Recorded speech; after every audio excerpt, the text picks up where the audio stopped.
नमस्कार प्यारे बच्चों। अपने जो पर्सन बैंक है उस पर्सन बैंक में आज केमिस्ट्री में अपना 5वां चैप्टर है और जिसका नाम क्या है, कोऑर्डिनेशन कंपाउंड, जिसको बोलते हैं उपसहसंयोजक यौगिक। इसका नाम क्या है? कोऑर्डिनेशन कंपाउंड, जिसको बोलेंगे उपसहसंयोजक यौगिक। कोऑर्डिनेशन कंपाउंड ये है कोऑर्डिनेशन कंपाउंड, उपसहसंयोजक यौगिक। इसके बारे में पढ़ेंगे हम इस चैप्टर में, उपसहसंयोजक यौगिक के बारे में। अब इसमें कौन कौन से एग्जाम के हिसाब से इंपॉर्टेंट चीजें हैं वो सारा इसमें डिस्कस करेंगे, ठीक है। पहला देखो, पहला ऑब्जेक्टिव पर्सन, किस उपसहसंयोजक यौगिक का उपयोग कैंसर के रोग में ट्यूमर वृद्धि रोकने में किया जाता है? कैंसर के उपचार में किसका यूज करते हैं? और ये एग्जाम में बहुत बार आता है, ये किसका यूज करते हैं? सिस्प्लेटिन का। किसका करते हैं? सिस्प्लेटिन का यूज करते हैं। किसमें? कैंसर के उपचार में किया जाता है। उसके बाद देखो पर्सन नंबर 2 अपना सेकंड, दूसरा पर्सन। और सेकंड पर्सन में क्या है? इस तरह से NiCO4 में पाया जाने वाला संकरण है। तो NiCO4 में संकरण कौन सा है? देखो सर ये बीच में क्या आ रहा है इसमें?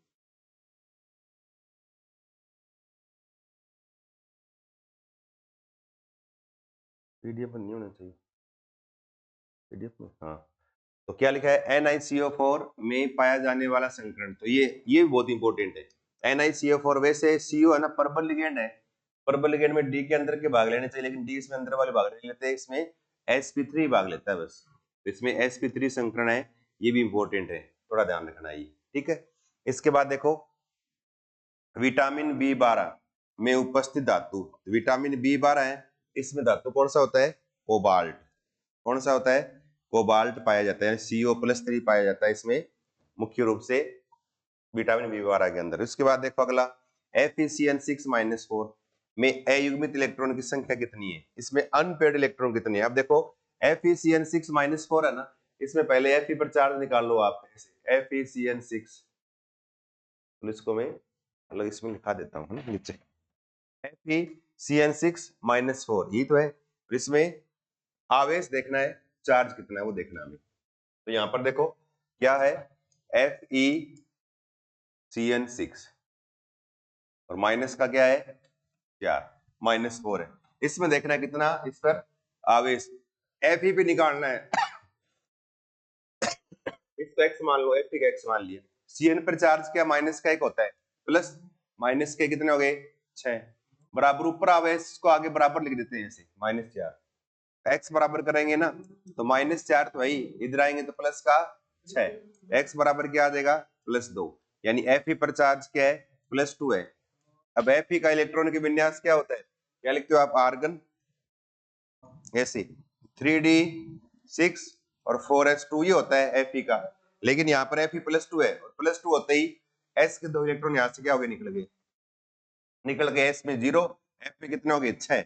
अब f में 6 होते ही इसको f को ये d में 6 इलेक्ट्रॉन है, तो 6 भरेंगे ऐसे, 1 2 3 4 5 और 6। कितने सिंगल है? 4 सिंगल हो गए, डबल 1 हो गया, बाकी 4 क्या है? सिंगल। कितने इलेक्ट्रॉन अयुग्मित है इसमें? 4 इलेक्ट्रॉन क्या है? अयुग्मित है। तो हमारा उत्तर क्या हो जाएगा? 4। इसके बाद देखो अपना प्रश्न नंबर 5, पांचवा क्वेश्चन। पांचवे में क्या है? निम्न में से कौन सा लिगेंड बंधन संभाव्यता दर्शाता है? Linkage isomer. और याद रखो बंधन संभाव्यता है ना, हमेशा उभयदंतुक लिगेंड दर्शाते हैं, ये याद रखना। कई बार है ना ये नाम लिख देते हैं, एम्फीडेंटेड लिगेंड, उभयदंतुक लिगेंड कौन सी संभाव्यता दर्शाते हैं?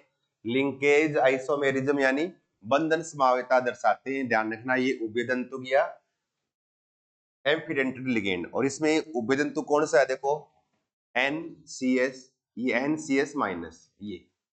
और उभयदंतुक लिगेंड होते क्या है? वे लिगेंड जिनमें एक से अधिक परमाणु बंध बनाने के लिए उपलब्ध होते हैं, लेकिन एक ही टाइम में क्या है, एक ही परमाणु क्या करता है? बंध का निर्माण करेगा। एक ही परमाणु क्या बंध का निर्माण करेगा, तो NCS- S CN-, NO2-, ONO-, इस तरह CN-, NC माइनस, ये सारे क्या है, ये सारे उभय तंतु के लिगेंड है सारे। सब में क्या होती है, बंधन समावता यानी लिंकेज आइसोमेरिज्म पाई जाती है। अगला देखो, EDTA -4 की समन्वय संख्या बताइए, इसके लिए कोऑर्डिनेशन नंबर, यानी ये EDTA -4 कितने बंध बना सकता है वो आपको इसको देखना है। अब देखो EDTA 4 कैसे बंध बनाएगा, इस तरह से EDTA, अब इसका पहले तो आपको पूरा नाम आना चाहिए, EDTA ऊपर माइनस का 4, और क्या बोलते हैं इसको, एथिलीन डाइएमीन टेट्रा एसीटेटो, क्या बोलेंगे, ethylene diamine tetra acetato, ethylene diamine, ethylene मतलब CH2 डबल बॉन्ड CH2, हट गया डबल बॉन्ड, दो क्या बन गए, सिग्मा बॉन्ड, इस तरह से एथिलीन डाइएमीन, दो क्या बन गए, सिग्मा बॉन्ड, इस तरह से देखो यूं लिख दे, तो CH2 सिंगल बॉन्ड CH2, इधर बन गया डाइएमीन यानी दो NH2, अब दो H निकाल देंगे यहां से तो N बचेगा, और यहां जोड़ देंगे एसीटेटो वाले समूह,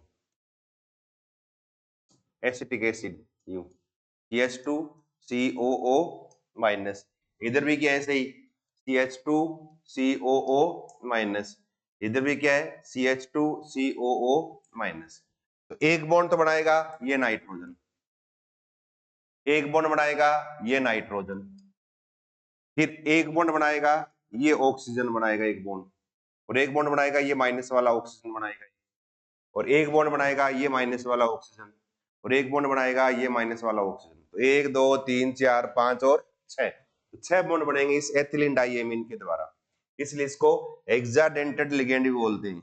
क्या बोलते हैं, हेक्साडेंटेड, मतलब षटदंतुक लिगेंड भी कहते हैं। अगर ये आ जाए ना, षटदंतुक लिगेंड का उदाहरण बताइए, षटदंतुक का हेक्साडेंटेड, तो क्या है, EDTA -4, 6 बंद बनाता है ये, इसके लिए कोऑर्डिनेशन नंबर का मान कितना है, 6 हो जाएगा। तुम्हारा उत्तर क्या है इसमें, क्या हो जाएगा, 6, कितना हो जाएगा, 6 हो जाएगा। फिर अगला देखो 7वां क्वेश्चन,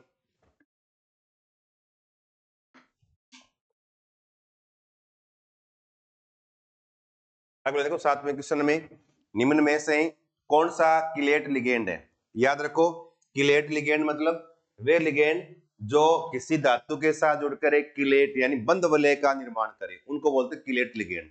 और याद रखो, इसमें याद रखो बाइडेंटेड यानी द्विदंतुक लिगेंड और पॉलीडेंटेड यानी बहुदंतुक लिगेंड हमेशा क्या करेंगे, किलेट लिगेंड के रूप में काम करेंगे। द्विदंतुक में क्या है, बाइडेंटेड में ये रहा ऑक्सिलेटो, ये मोनोडेंटेड है एक दंतुक, ये भी एक दंतुक, ये भी एक दंतुक, और ये क्या है, द्विदंतुक। तो अकेला क्या करेगा, ये धातु के साथ दो बंध बनाएगा ऐसे, देखो यू ऑक्सिलेटो, इस तरह से धातु के साथ दो बंध बनाएगा यूं, ये ऑक्सिलेटो है, जिसको मिला के हमने क्या लिखा है ऐसे, C2O4 -2, ये लिखा है हमने इसको मिला के C2O4 -2।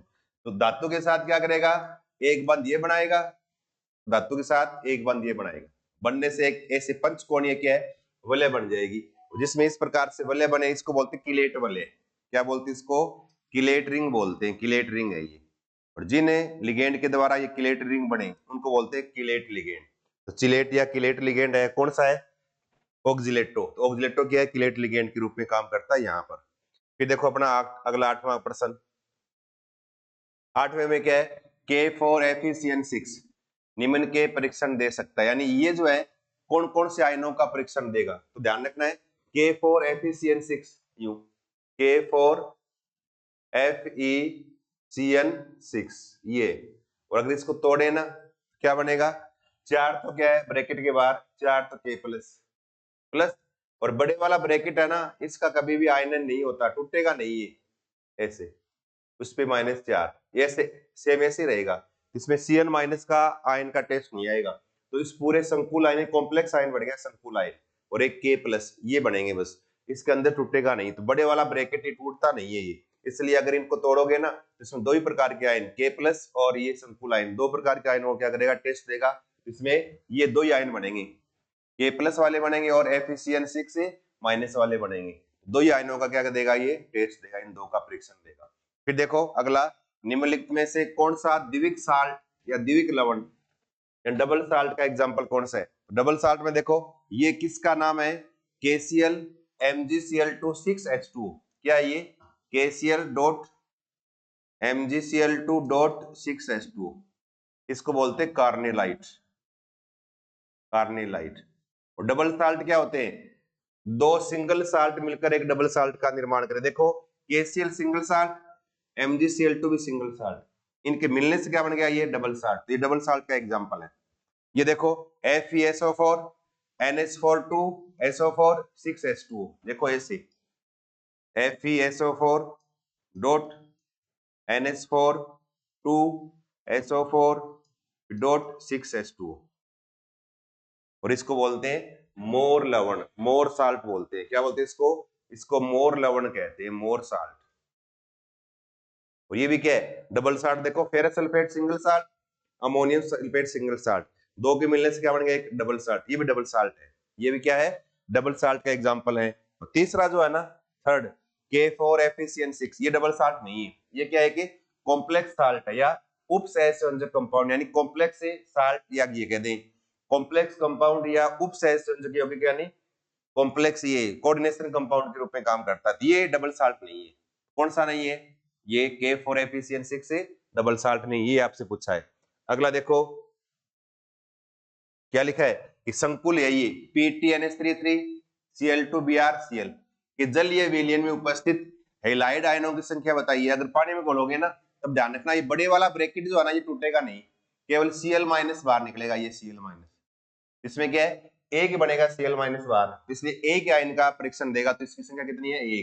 एक बनेगा। यहाँ Cl- हैलाइड आयन क्या बनेगा? एक ही बनेगा। फिर देखो अगला FeCO5 का IUPAC नाम बताइए। अब देखो IUPAC नाम लिखेंगे ना, तो IUPAC नाम में पहले लिगेंड का नाम लिखते हैं, और लिगेंड का नाम अगर एक से अधिक लिगेंड है तो उनकी संख्या पहले लगाएंगे। तो संख्या लगाएंगे तो 5 के लिए पेंटा आएगा। और CO का नाम क्या है वैसे? कार्बोनिल, तो नाम क्या होगा? पेंटा कार्बोनिल। फिर Fe के लिए आयरन, और आगे इसकी ऑक्सीडेशन स्टेट निकालोगे 0 आएगी, तो क्या होगा? पेंटा कार्बोनिल आयरन आगे 0। ये इसका क्या हो जाएगा? IUPAC नाम हो जाएगा। पेंटा कार्बोनिल आयरन 0 होता है इसका IUPAC नाम। इसके बाद देखो अगला क्वेश्चन, और अगले में क्या है? संकुल COH2O6 CrCl3, ओ सॉरी ये Cl6 है यहाँ भी, ठीक है ना। और एक ये है CrH2O6 COCl6। इस तरह से ही दर्शाते हैं। अब ये कौन सी समावता दर्शाएंगे? देखो यहाँ पर इस जल के साथ CO था, Cl के साथ Cr था। यहाँ पे देखो जल के साथ Cr आ गया और Cl के साथ CO, यानी लिगेंड के साथ धातु क्या हो गए? बदल गए। और इस प्रकार की समावता जिनमें कॉम्प्लेक्स के अंदर लिगेंड के साथ धातु बदल जाए, उसको बोलते हैं उप सहसंयोजक समावता, या बोलते हैं समन्वयी समावता, कोऑर्डिनेशन आइसोमेरिज्म। इसको समन्वयी समावता या उप सहसंयोजन समावता बोलते हैं। इसको उप सहसंयोजक समावता, ये याद रखना ये, ठीक है। इसके बाद देखो अपना अगला क्या है कि संकुल CONH3 5Br SO4 तथा CONH3 5SO4Br में आपस में कौन सी समावता पाई जाती है? अब देखो इसमें सब कुछ सेम है, CO NH3 5 NH3 5 Br1 Br1 sulphate 1 sulphate 1, सब कुछ सेम है। केवल अंतर कहाँ आएगा? जब इसका आयनन करेंगे ना, आयन बनेंगे, इसमें एक तो संकुल आयन और एक बनेगा सल्फेट आयन। ऐसे इसमें भी संकुल आयन और एक बनेगा Br- आयन। इसका मतलब दोनों का आयनन क्या हो रहा है? अलग अलग। दोनों का आयनाइजेशन क्या हो रहा है? अलग अलग हो रहा है। आयनन अलग अलग होगा, उसमें कौन सी होगी? आयनन समावता। तो यानी वे यौगिक जिनके अणुसूत्र सेम है, मोलिकुलर फॉर्मूला सेम है, लेकिन जब इनको आयनित किया जाए तो बनने वाले आयन अलग अलग बने, उनमें होती है हमेशा आयनन समावता। और ये बहुत इंपॉर्टेंट है, इसको बोलते हैं आयनन ये आयनन समावता या आयनाइजेशन आइसोमर भी बोलते हैं। अगला देखो 14वें के अंदर क्या है? निम्नलिखित में से कौन सा संकुल आयन प्रकाशिक समावता दर्शाता है? या कौन सा संकुल आयन प्रकाशिक समावता कौन सा दर्शाएगा इनमें? अब देखो जहां पर सभी लिगेंड जुड़े हो उनमें प्रकाशिक समावता नहीं पाई जाती, तो ये भी नहीं है, ये भी नहीं है, इसके अंदर भी इस प्रकाशिक समावता नहीं है। लेकिन ये जुड़ गया ऑक्जिलेटो जुड़ गया, और ऑक्जिलेटो जुड़ेगा तो यहाँ पर इसके बिंब और प्रतिबिंब दो बन सकते हैं। देखो ऐसे, इस तरह से यहाँ Cr ऐसे 6 बनेंगे इसमें कोऑर्डिनेशन नंबर, क्योंकि C2O4-2 है ना, ये बाइडेंटेड या द्विदंतु लिगेंड, अकेला 2 बंध बनाएगा। कितने? C2O4 है 3 है, 3 दूनी 6 बंद बनेंगे, 6 बनेंगे देखो ऐसे लगा देंगे, जैसे यहाँ है ऑक्सिलेटो OX लिख दूंगी, एक यहाँ जुड़ गया, 2 बंद ये बन गए, फिर ऑक्सिलेटो 2 बंद ये जोड़ लिए, ऑक्सिलेटो 2 बंद ये बन गए। और इसका अगर यहाँ बिंब ये दर्पण लगा के इसका प्रतिबिंब बनाओगे ना, तब ध्यान रखना ऐसे बनेगा, देखो यू तो CR। अब इसके अंदर पास वाला हमेशा पास बनता है, यहाँ बन जाएगा, बाकी ऐसे जोड़ देंगे यहाँ पर इस तरह से, एक दूसरे के ऊपर अध्यारोपित नहीं होते, इसलिए इसके अंदर क्या प्रकाशिक समावता पाई जाती है। तो इसके अंदर प्रकाशिक समावता पाई जाएगी, किसके अंदर, छठे, इस छठे के अंदर प्रकाशिक समावता है। फिर देखो अपना अगला 15वां क्या है कि धातु आयन से जुड़े लिगेंड की प्रकृति होती है। धातु आयन से जुड़ा लिगेंड है ना, वो क्षारीय प्रकृति का होता है। ये देखो ये थोड़े से याद हो, ये धातु आयन से जुड़े लिगेंड की प्रकृति क्या होगी, क्या होती है, धातु आयन से जुड़े हुए लिगेंड की प्रकृति क्या होती है, क्षारीय होती है। धातु आयन लुईस अम्ल के रूप में, लिगेंड क्या लुईस से क्षार के रूप में काम करता है। धातु आयन लुईस अम्ल, लिगेंड लुईस क्षार के रूप में क्या करता है, काम करता है, ध्यान रखना, ये बात आपको थोड़ी ध्यान रखनी, ठीक है। इसके बाद देखो अगला, निम्नलिखित में से कौन सा संकुल प्रकाशिक समावता नहीं प्रदर्शित नहीं करता है। प्रकाशिक समावता आप देखो ये दर्शाएगा, प्रकाशिक समावता या बाइडेंटेड या द्विदंतुक लिगेंड एथिलीन डायमीन जुड़ा है, तो ये भी दर्शाएगा। इसके अंदर ये भी प्रकाशिक समावता दर्शाता है, और इसके अंदर ये भी प्रकाशिक समावता दर्शाता है। तो इसमें क्या है, कौन सा संकुल प्रकाशिक समावता प्रदर्शित नहीं करता है। प्रकाशिक समावता देखो ये भी दर्शाएगा, और प्रकाशिक समावता में देखो ये भी दर्शाएगा, और इसके अंदर देखो यहाँ बनेंगे, 2 बनेंगे, सिस और ट्रांस। इसका जो सिस रूप है ना, वो प्रकाशिक समावता दर्शाएगा। कौन सा, इसका सिस रूप प्रकाशिक समावता दर्शाएगा, ट्रांस नहीं दर्शाता है। और इसके अंदर देखो यहाँ पर CONH3 Cl3, तो इसके अंदर इसके भी 2 बनेंगे, ध्यान रखना, एक तो बनेगा रेखांशिक समावी, एक बनेगा फ्लक्स समावी। उस अवस्था में अलग अलग क्या है, ये प्रकाशिक समावता से कर सकते हैं। तो उपरोक्त सभी प्रकाशिक समावता प्रदर्शित करता है, नहीं था तो सभी करते हैं ये, ठीक है। इसके बाद देखो रिक्त स्थानों की पूर्ति करो। पूर्ति में क्या है, NiCN4-2 संकुल की ज्यामिति, CN क्या प्रबल लिगेंड है, 4 जुड़े हैं, तो इसकी ज्यामिति क्या होगी, वर्ग समतलीय, क्या होगी, वर्ग समतलीय, यानी स्क्वायर प्लेनर, क्या होगी, स्क्वायर प्लेनर वर्ग समतलीय, जिसमें संकर्ण कौन सा होगा, DsP2 संकर्ण होगा। इसके अंदर हाइब्रिडाइजेशन कौन सा होगा, DsP2 रहेगा। हीमोग्लोबिन में केंद्रीय धातु आयन, हीमोग्लोबिन धातु आयन कौन सा होता है, आयरन Fe+2, Fe+2 है। इसके अंदर हीमोग्लोबिन में क्या आयरन यानी Fe+2 आयन पाया जाता है। अगला देखो पोटेशियम ट्राईऑक्सिलेटो एल्यूमिनेट थर्ड का सूत्र लिखिए। पोटेशियम ट्राईऑक्सिलेटो एल्यूमिनेट थर्ड, तो ऐसे लिखेंगे, ध्यान रखना है, ऐसे Al और C2O4 ट्राईऑक्सिलेटो एल्यूमिनेट थर्ड, ये आएगा, इसका फॉर्मूला आएगा, इस तरह से लिख सकते हो आप, ठीक है। इसके बाद देखो अपना अगला प्रश्न, अगला, और इसमें क्या है कि K3CO C2O4 Cl2 में कोबाल्ट की समन्वय संख्या, मतलब कोबाल्ट ने कुल कितने बंध बनाए वो देखना है। अब देखो ये है ना अकेला, ऑक्सिलेटो अकेला 2 बंध बनाता है, कितने है ये, 2, 2 दूनी 4 बंध ये बनाएगा, प्लस Cl अकेला मोनोडेंटेड एक दंतु के अकेले 1 बंध बनाएगा, तो 1 और 1 2 ये बन जाएंगे, 2 है ना, कुल कितने 6 बंध बनेंगे, और 6 बनेंगे, इसका मतलब कौन सा, ये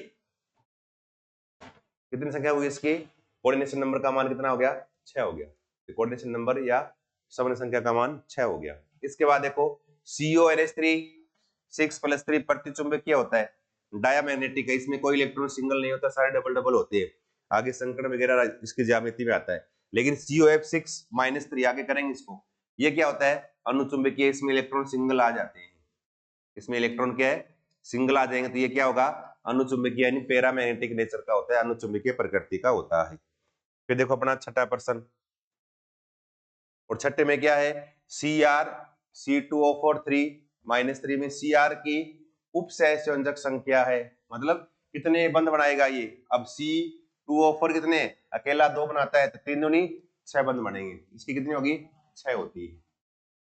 फिर देखो एक ये बहुत इंपॉर्टेंट है, और क्या लिखा है MABXY, मतलब धातु के साथ जुड़े हुए सभी लिगेंड, जैसे लिख दूं यहाँ CR है ना, ENR CL ऐसे BR NH3 लिख दूं, सभी लिगेंड अलग अलग जोड़ दे, सारे लिगेंड, सभी लिगेंड क्या है अलग अलग जोड़ दें। तो इस प्रकार के संकुल में कुल कितने ज्यामितीय समावि बने, कितने बनेंगे इसके, कुल 3 ज्यामितीय समावि बनते हैं। इसके आगे बनाने का तरीका भी बताएंगे, कितने बनते हैं, कुल 3 ज्यामितीय समावि बनेंगे इसके। अगला देखो FeCO5 पेंटा कार्बोनिल आयरन 0 में Fe पर कौन सा संकरण होता है, तो याद रखो Fe पर संकरण कौन सा आएगा, DsP3 आएगा, क्योंकि CO क्या है परबल लिगेंड है, और परबल लिगेंड में हमेशा D अंदर वाला भाग लेता है।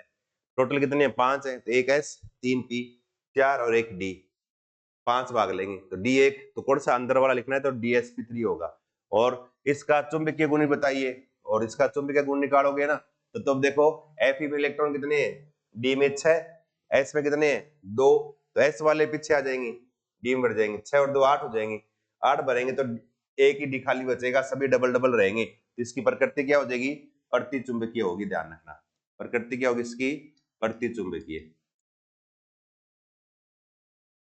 संकरण कौन सा है, DsP3, प्रकृति क्या होगी, प्रति चुंबकीय।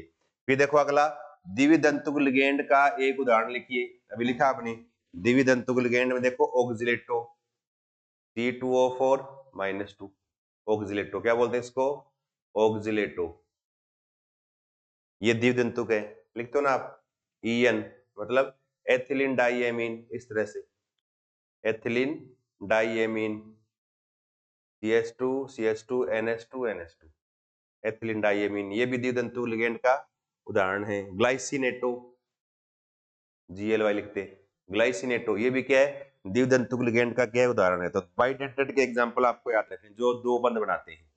कि देखो उभयदंतुक लिगेंड को परिभाषित कीजिए, क्या लिखा है, उभयदंतुक लिगेंड यानी एम्फीडेंटेड लिगेंड को परिभाषित कीजिए। हमारे पास ये है उभयदंतुक लिगेंड, उभयदंतुक लिगेंड को परिभाषित कीजिए। अब देखो क्या लिखेंगे इसमें, एम्फीडेंटेड में यानी वे लिगेंड जिनके अंदर एक से अधिक परमाणु बंध बनाने के लिए उपलब्ध होते हैं, लेकिन एक ही टाइम में क्या करेगा, केवल एक ही परमाणु बंध बना करके उपसहसंयोजन बंध बना के क्या है धातु के साथ संकुल का निर्माण करेगा। अब देखो कौन से, क्या लिखेंगे, वे लिगेंड जिनमें एक से अधिक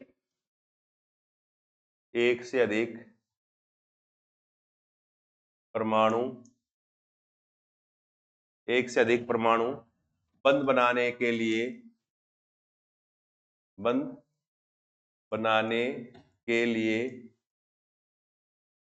उपलब्ध रहते हैं, बनाने के लिए उपलब्ध रहते हैं, लेकिन एक समय में केवल एक ही परमाणु बंध का निर्माण करता है, बंध का निर्माण करता है,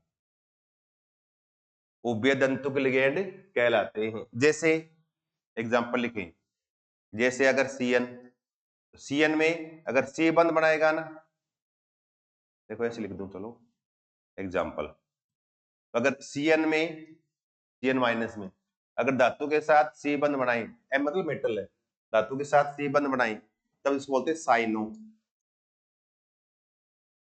बोलते हैं।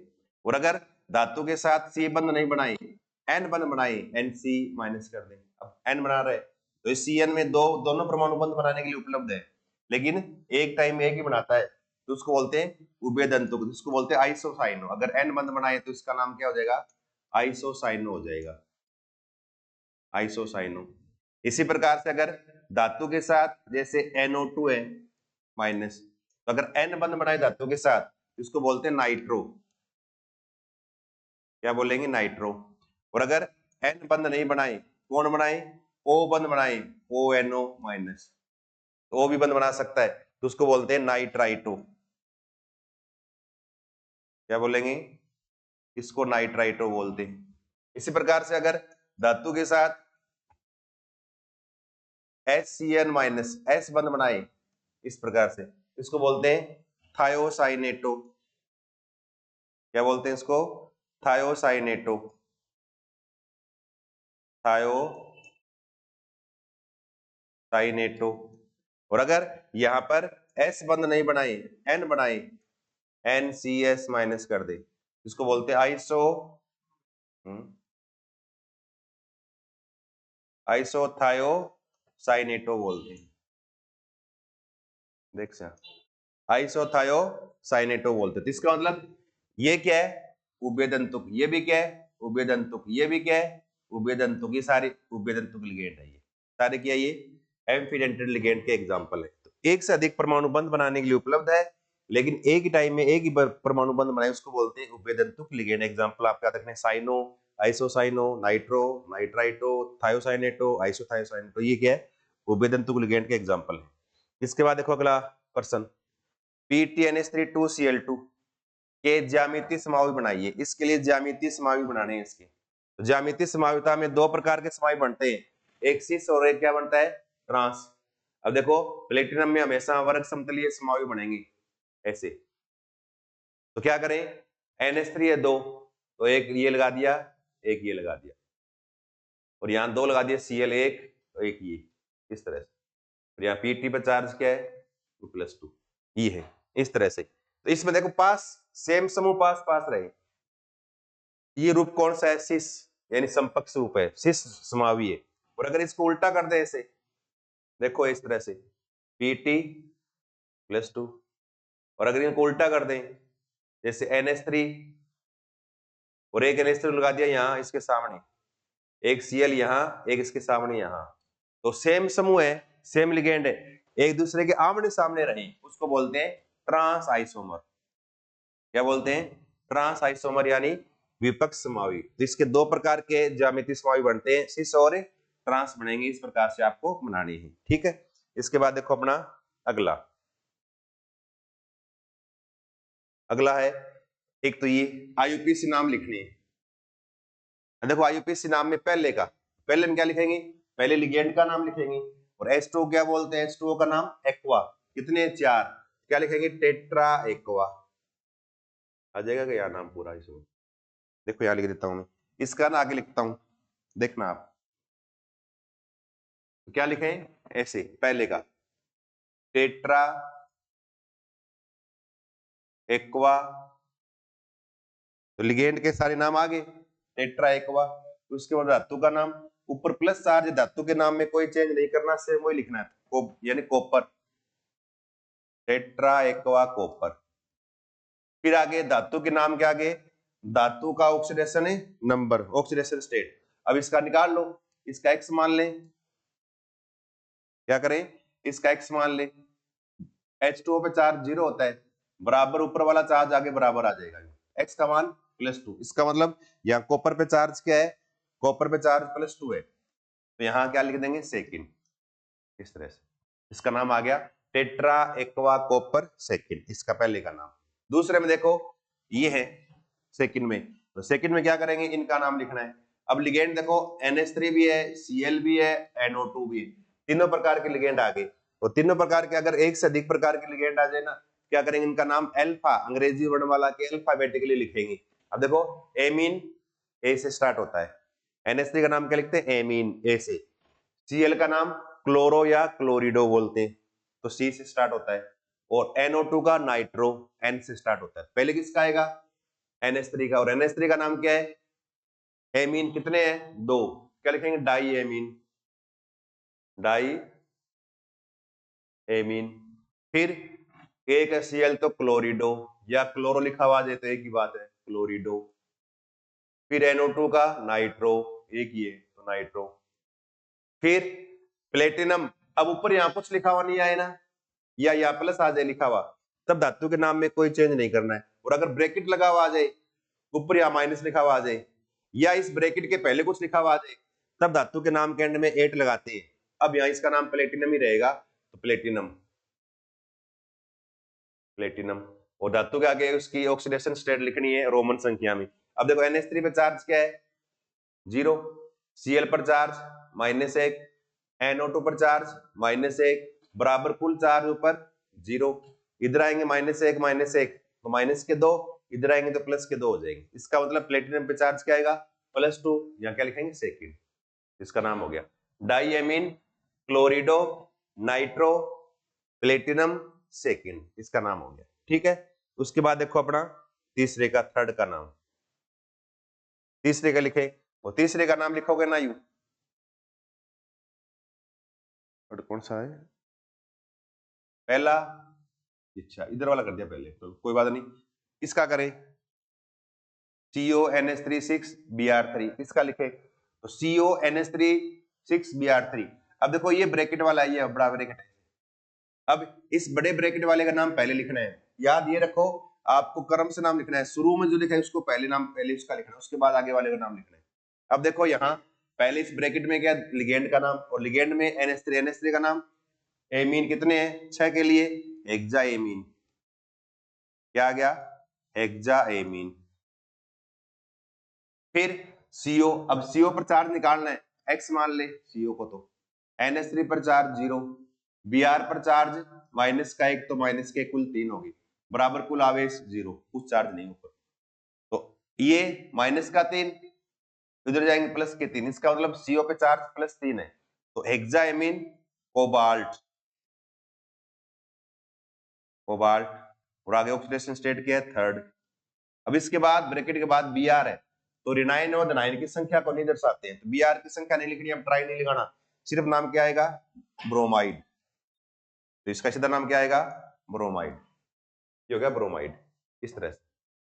तो क्या हो गया, हेक्साएमीन कोबाल्ट थर्ड ब्रोमाइड। इसके बाद देखो इस वाले का लिखना हो इस तरह से, और इसका लिखेंगे ना। अब देखो ये ब्रैकेट वाला है, उसके ऊपर माइनस है, CN का नाम, लिगेंड का नाम पहले क्या आएगा, हेक्सा साइनो, हेक्सासाइनो, CN का नाम साइनो, हेक्सासाइनो। ये माइनस वाले के नाम के अंत में ओ लगाते हैं, पूरा आपने पढ़ा है ये, तो हेक्सासाइनो। अब Fe का नाम वैसे लिखते हम आयरन लिखते, लेकिन यहाँ माइनस लग गया। आप देखो यहाँ माइनस लगता ही धातु के नाम के एंड में 8 लगाना है, इसका नाम क्या हो जाएगा, फेरेट, फेरेट। और आगे इसको ऑक्सीडेशन स्टेट अब निकाल लो, Fe पर चार्ज X, CN पर चार्ज -1, कितने -6 हो गई, बराबर कुल आवेश ऊपर कितना है, -3। उधर जाएंगे तो +6 और -3, +3 बच जाएंगे, X का मान +3, यानी Fe पर चार्ज क्या है, +3, plus third, third.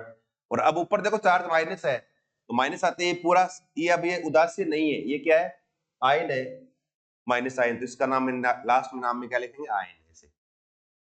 Hexacyano ferret third, इसका आयन, इसका नाम हो गया ये। ठीक है, उसके बाद देखो अपना अगला ये हो गया, इसको देखें, और ये क्या है, K3Cr C2O4 3।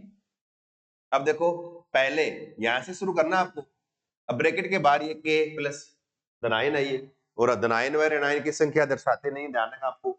तो यानी इसका नाम सीधा क्या आएगा, पोटेशियम, इसका सीधा नाम क्या आएगा, पोटेशियम, ये पोटेशियम। फिर ब्रैकेट वाले का नाम, ब्रैकेट वाले में लिगेंड का नाम, C2O4 का नाम क्या है, ऑक्सिलेटो, कितने हैं, 3, ट्राई ऑक्सिलेटो। और कई बार है ना यहाँ ट्राई न लिखकर क्या लिखते हैं, ट्रिस, ट्रिस लिख देते हैं, तो अगर ट्रिस आ जाए तब भी सही है, ट्रिस लिख दोगे तब भी, तो ट्राई लिख दो चाहे ट्रिस, ट्राई ऑक्सिलेटो। ठीक है, उसके बाद अब देखो यहाँ पहले लग गया ना के, इसका मतलब अगर ये के हटाओगे ना 3, तो यहाँ माइनस का 3 आ गया, इसका मतलब ब्रैकेट के ऊपर माइनस चार्ज आ रहा है, तो क्रोमियम का नाम क्रोमियम नहीं आएगा, क्या है, क्रोमेट आएगा, क्या लिखेंगे, क्रोमेट, क्रोमेट। अब आगे उसको ऑक्सीडेशन स्टेट लिख दो, के पर चार्ज क्या है, प्लस का 1, प्लस के 3, Cr पे निकालना है, X मान लिया, C2O4 पर चार्ज माइनस का 2, तो क्या हो गया, माइनस के कुल 3 दूनी 6 बराबर 0। अब प्लस का 3 माइनस के 6, माइनस के 3 बच गए, उधर आएंगे प्लस के 3, तो X का मान क्या है, +3, यानी थर्ड आएगा ये। इस तरह से इसका नाम हो गया। फिर देखो अगला, और अगले में क्या है, COCl2En2 और बाहर क्या है, ये Cl, बाहर की तरफ क्या है Cl, तो COCl2En2Cl। अब देखो ये ब्रैकेट वाला, बड़े ब्रैकेट वाले, इसका नाम पहले लिखना है, उसके बाद Cl का नाम लिख देंगे। और बड़े ब्रैकेट में क्लोरिडो भी है, और En का नाम क्या है, एथिलीन डाइएमीन, ए से स्टार्ट होगा, एथिलीन डाइएमीन। क्लोरिडो C से, पहले नाम क्लोरिडो का आएगा, कितने हैं, 2 हैं, तो नाम में क्या आएगा, डाई क्लोरिडो या क्लोरो। इसको आप डाई क्लोरिडो कर सकते हो या क्लोरो डाई क्लोरो कर सकते हो।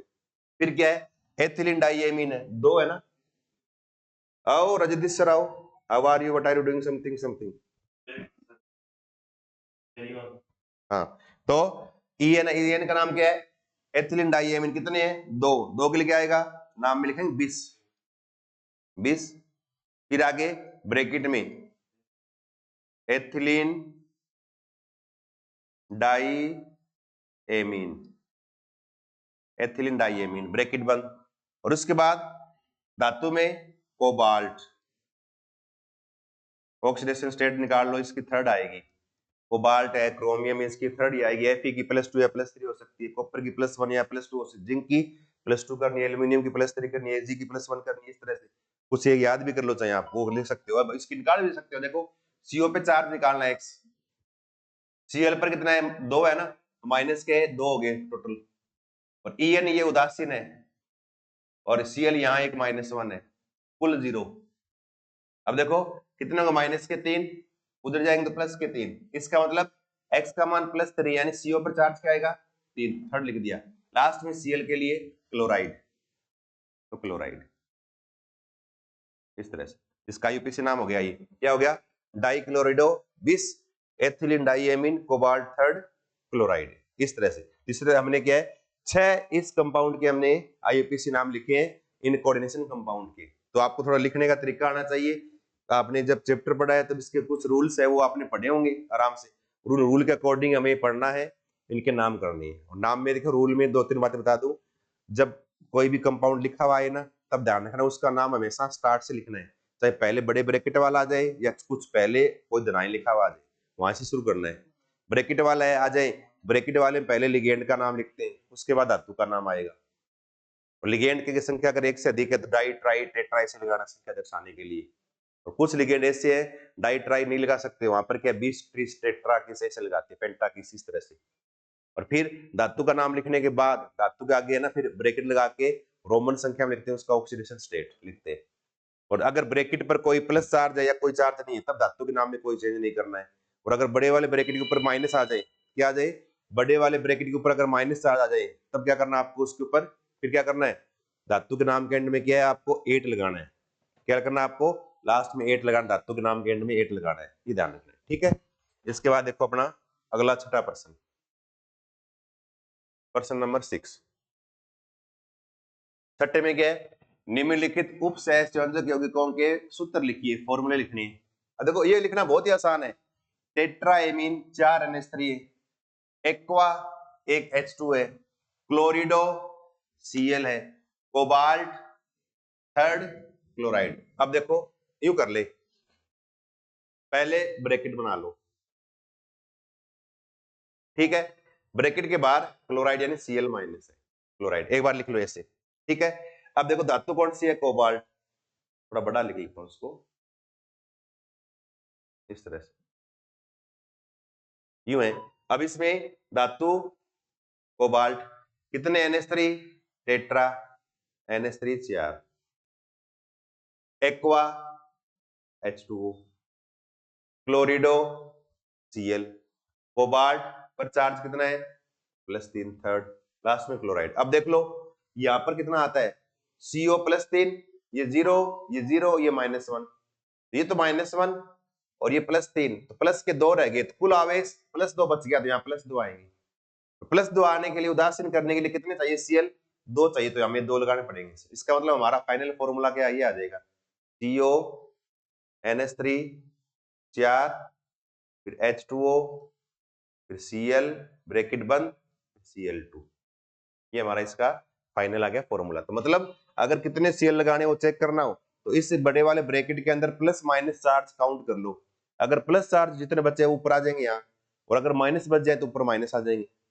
उसके अनुसार आगे पीछे आपको आयन लगाने, कितने लगाने, प्लस माइनस बराबर करने हैं। जैसे यहाँ मैंने देखा सीओ पे चार्ज +3 है, ये 0 है, ये 0 है, Cl -1 है, -1 का प्लस का 3, तो क्या बच गया, प्लस का 2 बच गया। कुल गणना करिए प्लस का 2, तो इस पूरे के ऊपर +2 आएगा आवेश, और +2 आएगा तो इसको उदासीन करने के लिए कितने Cl- लगाएं, 2 लगाने पड़ेंगे, एक Cl-, एक Cl-, तो 2 माइनस हो जाएंगे, मतलब 2 प्लस को उदासीन कर देंगे। इसका मतलब Cl2 आएगा यहाँ। हमारा फाइनल फॉर्मूला क्या होगा, ये हो जाएगा पहले वाले का। ठीक है, इसके बाद देखो अपना दूसरा, सेकंड क्या है, पोटेशियम टेट्राहाइड्रोक्सो जिंकेट सेकंड।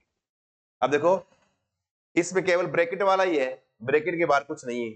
देखो इस ब्रैकेट के बाहर आगे लगा हुआ है, क्या लगा हुआ है, पोटेशियम, लिख दिया मैंने K+ पोटेशियम, ठीक है ना।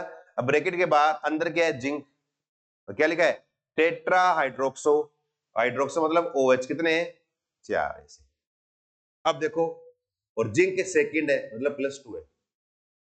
अब देखो इस पर चार्ज निकाल लो पहले, जिंक +2, OH पे चार्ज -1 होता है, तो माइनस के 4, OH OH OH 4 बार, माइनस के 4 कुल और प्लस के 2, क्या बच के कुल निकालेंगे तो माइनस के 2 बच जाएंगे, और इस माइनस के 2 को उदासीन करने के लिए आपको फिर K+2 लगाने पड़ेंगे। इसका मतलब हमारा फाइनल फॉर्मूला ये हो जाएगा K2Zn और OHA4, इस तरह से। ये हमारा इसका सेकंड का क्या आ गया, फॉर्मूला आ गया। ठीक है, फिर देखो तीसरे का, थर्ड में पोटेशियम ट्राई ऑक्सिलेटो एल्यूमिनेट थर्ड, क्या लिखा है, पोटेशियम K+, फिर देखो ये ब्रैकेट वाला है, लिगेंड और धातु, ब्रैकेट लगा दिया मैंने, एल्यूमिनेट यानी एल्यूमिनियम है, चार्ज कितना है, +3, +3, ट्राई ऑक्सिलेटो 3 है, ऑक्सिलेट C2O4 कितने, 3 है। अब देख लो K कितना लगाना वो चेक करना है, यहाँ +3, ऑक्सिलेट पर -2 होता है एक पर, 3 है, 3 दूनी 6, -6, अब +3 -6, क्या बच गया, -3 बच गया, ऊपर -3, और इस -3 को हटाने के लिए K कितने लगाए, 3 लगाने पड़ेंगे, तब बराबर होगा। इसका मतलब हमारा फाइनल फॉर्मूला क्या आ गया, K3 फिर Al फिर C2O4 3, ये आ गया हमारा फाइनल इसका सूत्र, इस तरह से। ठीक है ना। अब देखो अगला चौथा, फोर्थ में क्या है, डाइक्लोरिडो बिस एथेन 1,2 डाइएमीन, यानी एथिलीन डाइएमीन है ये, कोबाल्ट थर्ड आयन। अब आयन मतलब पूरा ब्रैकेट वाला ही है ये, आयन का मतलब पूरा ब्रैकेट वाला है। धातु कौन सा है, कोबाल्ट, चार्ज कितना है, +3। डाइक्लोरिडो, डाई मतलब 2 Cl, बिस एथेन 1,2 डाइएमीन, बिस मतलब 2, और कौन से, एथिलीन डाइएमीन के 2, इस तरह से। अब देखो इस पे चार्ज कितना आएगा, बाहर कुछ नहीं है, जो आएगा इसके ऊपर लगाना चार्ज आपको। अब CO पे चार्ज कितना है, +3, Cl पे चार्ज क्या होता है, -1, कितने Cl है, 2 है, तो -2, En हमेशा 0 होता ही है, इसको कोई चार्ज नहीं है, 0 है। तो अब बताओ क्या बच गया, +3 -2, क्या बच गया, +1 बच गया, तो इसके ऊपर +1 आएगा ऐसे। इसका मतलब हमारा फाइनल फॉर्मूला ये हो गया, CO फिर Cl2 फिर En2 ब्रैकेट के बाहर ऊपर प्लस, ये हमारा क्या है, ये आ गया इसका, किसका, इस वाले का, डाइक्लोरिडो बिस ethane 1,2 diamine cobalt third ion, इसका फॉर्मूला। ठीक है, इसके बाद देखो अपना अगला, टेट्रा कार्बोनिल निकल 0 ब्रैकेट निकल Ni, टेट्रा कार्बोनिल 4 CO, निकल 0, और याद रखो धातु कार्बोनिल में धातु पे चार्ज क्या होता है, हमेशा 0 होता है, इसका फाइनल फॉर्मूला आ गया ये। फिर देखो ये क्या है, पोटेशियम टेट्रासाइनोनिक्लेट सेकंड, क्या लिखा है, पोटेशियम टेट्रासाइनोनिक्लेट सेकंड, तो मतलब बड़े वाला ब्रैकेट, इसके बाहर क्या है, पोटेशियम K+ टेट्रासाइनोनिक्लेट निकल, चार्ज क्या है इस पर, +2 लिखा है, टेट्रासाइनो मतलब Cn कितने, 4 है, ये ब्रैकेट। अब देख लो कितने K लगाने वो काउंट करने हैं, तो निकल पे चार्ज +2, Cn पर चार्ज -1 होता है, कितने CN है 4, क्या हो गया माइनस का 4 हो गया। तो अब परिणामी निकाल लो, कुल जोड़ लो, प्लस का 2 माइनस का 4, तो माइनस के 2 बच गए, या -2 आएगा ऊपर, और इस -2 को 10 करने के लिए कितने लगाने पड़ेंगे, फिर आपको 2 लगाने पड़ेंगे।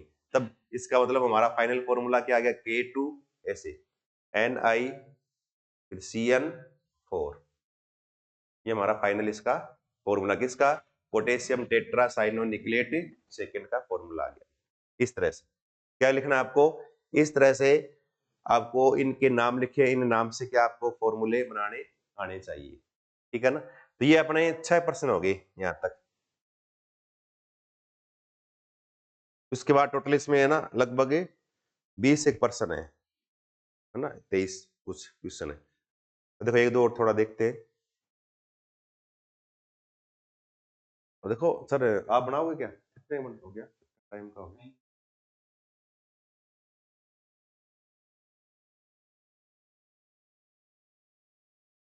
10 मिनट और देखो, एक क्वेश्चन हो रहा है। अब देखो इसमें एक अगला और थोड़ा देख लो, प्रभावी परमाणु क्रमांक क्या होता है, उदाहरण द्वारा समझाइए। इफेक्टिव एटॉमिक नंबर EAN, क्या बोलते हैं इसको, शॉर्ट में बोलते हैं EAN, इफेक्टिव एटॉमिक नंबर, प्रभावी परमाणु क्रमांक या प्रभावी परमाणुीय संख्या।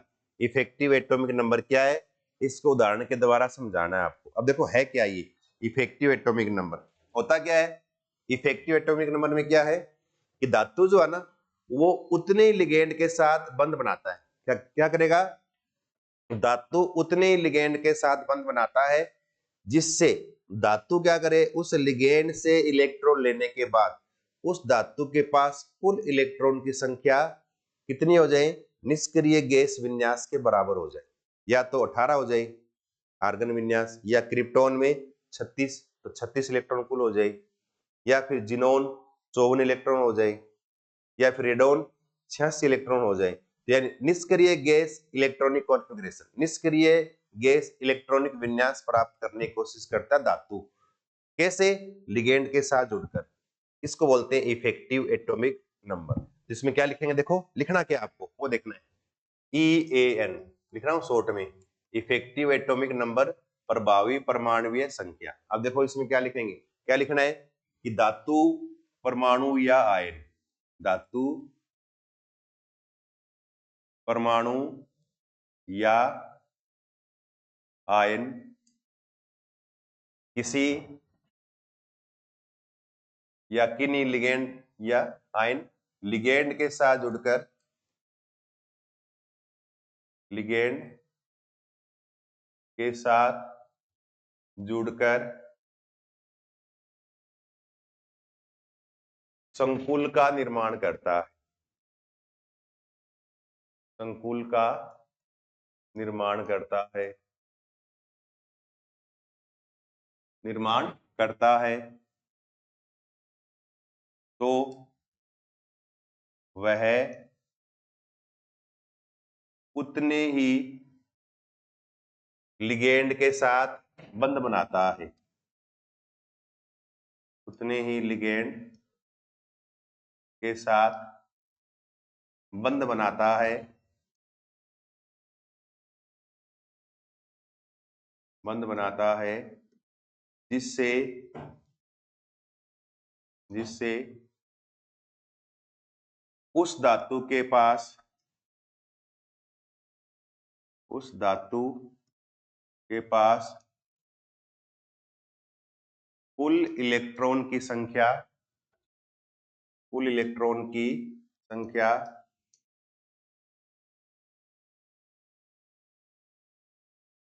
निष्क्रिय गैस विन्यास, गैस विन्यास के समान हो जाए, के समान हो जाए। और कितनी, 8 है ना, 18 36 54 86, ये किसका है, नियोन का, ये सॉरी भाई तुमको उसमें 8, ये है ना नियोन का, ऐसे ही आर्गन के लिए, ऐसे ही क्रिप्टॉन के लिए, ऐसे ही जिनोन के लिए, ऐसे ही रेडोन के लिए। नियोनो वैसे 10 होते हैं टोटल इलेक्ट्रॉन, भाई तुम कोर्स में कितने 8 होते हैं, ठीक है ना। इसे इसे प्रभावी परमाणु क्रमांक कहा जाता है।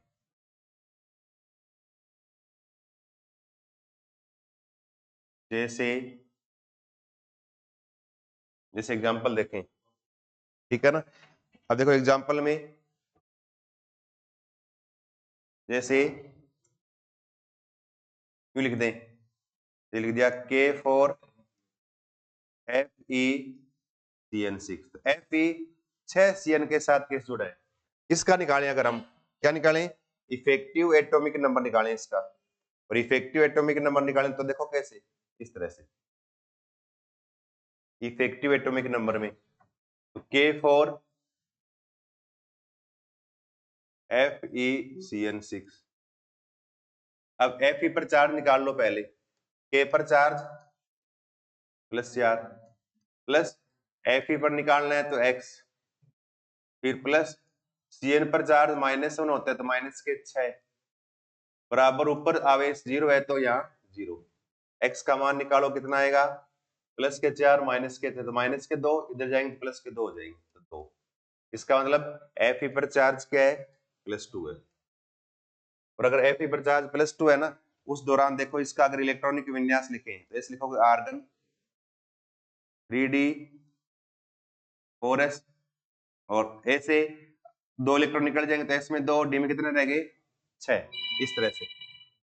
और 6 रह गए तो अब देखो 6 रहने के दौरान अब इस Fe+2 में, तो Fe+2 में कुल इलेक्ट्रॉन की संख्या कितनी होगी अब, 24। पहले 26 थी, 2 निकल गए 24 होगी। अब एक CN एक धातु लिगेंड है, एक CN 2 इलेक्ट्रॉन देगा, एक बंध बनाएगा, क्योंकि उपसह संयोजक बंध में धातु इलेक्ट्रॉन का जोड़ा देता है और ये लिगेंड इलेक्ट्रॉन का जोड़ा देता है, धातु इलेक्ट्रॉन को ग्रहण करता है। तो CN है अकेला 2 इलेक्ट्रॉन देगा, कितने CN है, 6। तो CN माइनस के द्वारा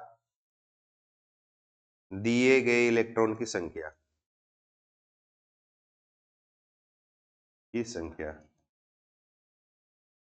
क्या लिखोगे, 6 है ना, 6 गुणा 1 अकेला 2 देते हैं, कितना 6 2 नहीं 12।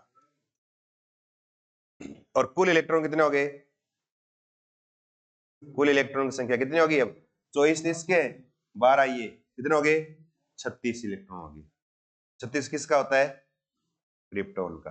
किसका होता है 36, क्रिप्टॉन का होता है। तो ये इसका मतलब Fe है ना 6 CN के साथ जुड़कर क्रिप्टॉन विन्यास ग्रहण कर लेता है, जो कि स्थायी होता है। इसको बोलते हैं इफेक्टिव एटॉमिक नंबर, प्रभावी परमाणु संख्या कहा जाता है। तो इसमें आपको प्रभावी परमाणु संख्या में है क्या, डेफिनेशन लिखनी है। एग्जाम्पल आप इसको देख के बता सकते हो, और भी बता सकते हो एग्जाम्पल ऐसे ही, ठीक है ना। जैसे लिख दो CONH3 6+3, कोबाल्ट में 27 3 निकाल दो, है ना, ऐसे देखो ये। और एग्जांपल देखना चाहिए तो CONH3 6+3। अब यहाँ CO पर 4 निकालो क्या आएगा, +3 आएगा। और CO+3 में इलेक्ट्रॉन कितने होंगे, कोबाल्ट का परमाणु क्रमांक 27, तो 27 में 3 निकाल दो, कितने हो गए 24 इलेक्ट्रॉन। अब NH3 है, कितने NH3 है 6, एक NH3 इलेक्ट्रॉन 2 देगा, कितने हो गए 6 2 12 इलेक्ट्रॉन, कुल कितने हो गए वापस वही 36। और किसके समान है, ये भी क्या है, क्रिप्टॉन विन्यास का क्या आ गया, समान है। इस प्रकार से, इस तरह से हमें क्या है, इफेक्टिव एटॉमिक नंबर यानी प्रभावी परमाणु संख्या के बारे में आपको लिखना है। ये एक देखो, ये इसको देखो ऐसे लिखना ही, टाइपिस्ट ने थोड़ा सा गलत लिख दिया, ऐसे लिखना है COEN2Cl2 प्लस, इसका नाम क्या है, डाइक्लोरिडो बिस ethylene diamine cobalt third ion. ये किस रूप में प्रकाशिक समावता, इसके किस रूप में प्रकाशिक समावता पाई जाती है। देखो कैसे, इसमें देखो करना क्या, हमें करना क्या है, इसके किस रूप में प्रकाशिक संभाव्यता पाई जाएगी? देखो ये CO En2 Cl2 प्लस, इसका आईयूपीसी नाम क्या लिखोगे? देखो बोल देता हूं मैं, क्या है? डाइक्लोरिडो, बिस ethylene diamine cobalt third ion, ये। और इसमें इसके ज्यामितीय समूह दो बनेंगे। क्या बनेंगे? इसके दो ज्यामितीय समूह बनेंगे। देखो सिस और ट्रांस वाले से इसकी स्ट्रक्चर बनेगी ना, वो क्या बनेगी? अष्टफलकीय बनेगी, CO+3, इस तरह से यूं। अब अष्टफलकीय में देखो इस तरह से कर दे। अब दो तो क्या है En, दो क्या है Cl। अब जैसे ऐसे लगा दे, यहां लगा दिया इथिलीन डाइएमीन, क्योंकि द्वितंतु लिगेंड अकेला दो बंध बनाएगा, दो ये En और बना देगा, दो क्या है Cl माइनस, पूरे में चार्ज क्या है? -1, ये सॉरी +1, ये। और ये रूप कौन सा है? समान समूह पास पास में है। देखो सेम ग्रुप क्या है? पास पास में। जहां सेम ग्रुप पास पास, उसको क्या बोलते हैं? सिस या समकक्ष समूह बोलते थे। ये समकक्ष या सिस रूप है। और अगर इसका हम ट्रांस बनाए ना, ट्रांस फॉर्म कैसे बनाएंगे? ऐसे, इस तरह से CO+3, इस तरह से। अब इसका ट्रांस बनाएंगे तो Cl एक यहां लगा दिया, एक यहां लगा दिया, En, और यहां भी क्या है? En, पूरे में चार्ज क्या है? +1। अब देखो सेम ग्रुप एक दूसरे के एंटी में आ गए, आमने सामने। ये कौन सा है? ये ट्रांस रूप है। ये क्या? इसका ट्रांसफॉर्म है। अब सिस के प्रकाशिक समूह बना, देखो ट्रांस के बना के देखो, जिसके बन जाए ना उसमें प्रकाशिक संभाव्यता पाई जाती है। देखो अब ये लिख दूं, ट्रांस का लिख दूं मैं इस तरह से, CO+3, इस तरह से। अब ट्रांस बनाओगे ऐसे, En Cl माइनस, और अगर इसका हम यहां लगा दे दर्पण, दर्पण लगा के इसका प्रतिबिंब रूप बनाए, दर्पण लगा के, तो देखो दर्पण में हमेशा सेम समूह है ना, वो याद रखो, पास वाला ग्रुप हमेशा पास में रहता है, CO+3, इस तरह से। दर्पण में देखोगे, इसको कांच में देखोगे कैसा? देखो इसको कांच में देखे कैसे दिखेगा?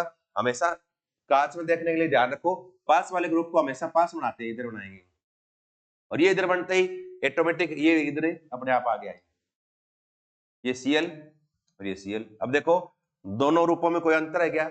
दोनों बिल्कुल के एक दूसरे के सेम है। ये क्या? सुपर इम्पोजिबल है, एक दूसरे पर अध्यारोपित तो कैसे होंगे? देखो ये इसको यहां से हटाया मैंने, उठा के ऐसे इसको रखो, इसके ऊपर ले जाके रख दे, तो इस En और इस En के ऊपर ये आ जाएंगे, ये Cl और ये Cl इसके ऊपर आ जाएंगे, बिल्कुल एक दूसरे की मैचिंग हो जाएगी।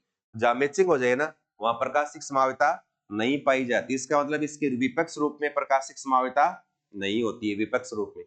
अब देखो समपक्ष देखें थोड़ा सा, समपक्ष, और समपक्ष में देखो ऐसे है, समपक्ष में हमने यूं बनाया CO, ऐसे लिख दें +3, और यहां पर Cl। अब समपक्ष रूप में सेम ग्रुप को पास में रखना है, जैसे लिख दिया मैंने Cl।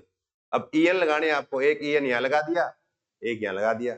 अब देखो सेम ग्रुप बिल्कुल एक दूसरे के पास पास में, पास पास में, तो ये रूप कौन सा है? सिस है।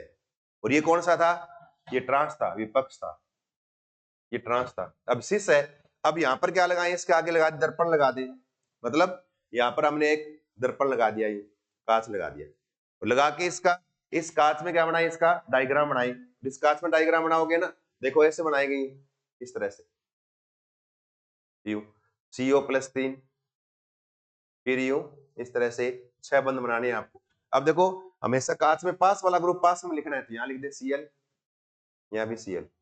अब ये इधर और ये इधर,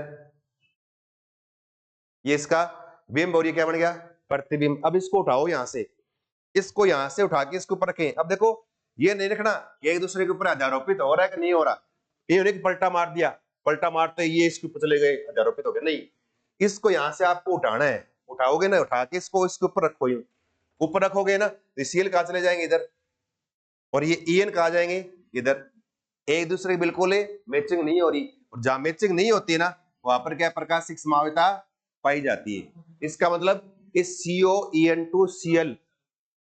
COEN2 प्लस के विपक्ष रूप में प्रकाशिक संभाव्यता नहीं पाई जाती, लेकिन इसके समकक्ष या शीर्ष रूप में प्रकाशिक संभाव्यता पाई जाती है। ये हमें इसमें देखना था। तो ये था, देखो इसके दो रूप बना दिए, शीर्ष और ट्रांस। इसके अंदर प्रकाशिक संभाव्यता नहीं होती, इसमें प्रकाशिक संभाव्यता पाई जाती है। ये हमने करके दिखा दिया, विपक्ष में नहीं है, एक दूसरे पर अध्यारोपित हो जाते हैं। क्या लिखेंगे? अध्यारोपित हो जाते हैं, अध्यारोपित हो जाते हैं। और यहाँ पर अध्यारोपित नहीं होते हैं। अध्यारोपित यानी सुपर इम्पोजेबल, अध्यारोपित नहीं होते हैं। इसका मतलब इसमें प्रकाशिक संभाव्यता पाई जाती है, ये ध्यान रखना है अपना। अब देखो यहां तक क्वेश्चन हो गए, यहां तक 8 तक पूरे हो गए। 9 से लेकर आगे वाला पार्ट है ना, वो हम बाद में करेंगे, ठीक है ना, आगे वाले अपने इस क्लास में करेंगे। धन्यवाद।